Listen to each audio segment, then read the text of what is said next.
Here we are, team, the end of another half term, and it has been a short but action-packed half term, and it's been an incredibly busy personal development week for us this week. That all kicked off on Monday of this week with our Duke of Edinburgh expedition that went out on Monday and Tuesday.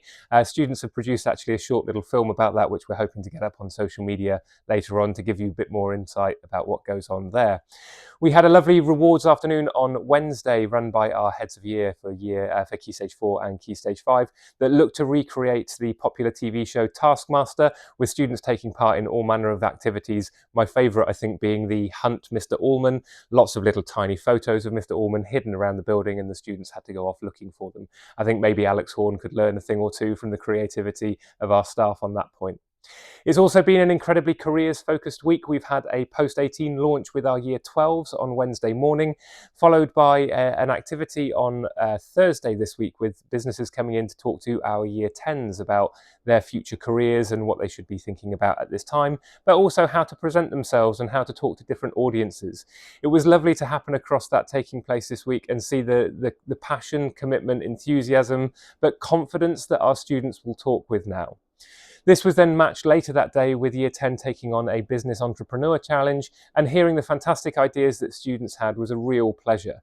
A group of girls were looking at setting up a personal coaching service for women to help them break the glass ceiling, citing evidence that only 31% of CEOs are female, and then wanting to transform that. It's really lovely to empower our students with these great ideas for the future and to support them to achieve these things. Alongside careers and futures, we've also had lots of things going on with our app. We've now got all of our enrichment activities taking place on that app as well, so it's been great to see students engaging with that more fully. This is obviously a time of holiday, so for students that are in receipt of free school meals, the usual vouchers will go out via email, and there's more information in the email about the Hounslow Holiday Activity Fund that you may be entitled to at this time. I wanted to give parents a quick reminder about the changing scape of the post-16 landscape. So qualifications will start changing from 2027, which might seem like a long way off at this point.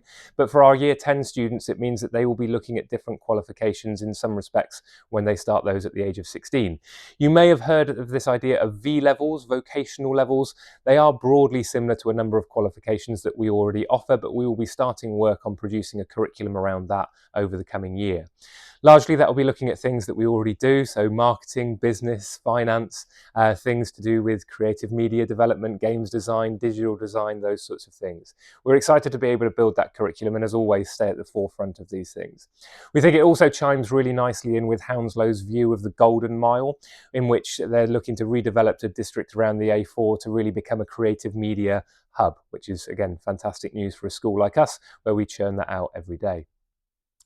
Finally, there's information in this email about Ofqual's summer exam information. So there's lots of advice and guidance for parents and students about everything from how exams are set to how they're graded and what happens next.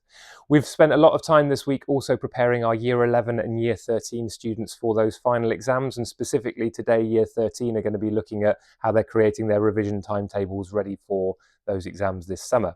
We've also had several communications with parents over the course of the last week around supporting success.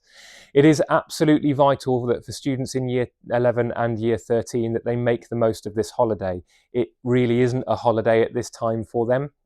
Their holiday will come after their exams this summer, when they finish second week of June, and they will have almost 3 months of the summer ahead of them.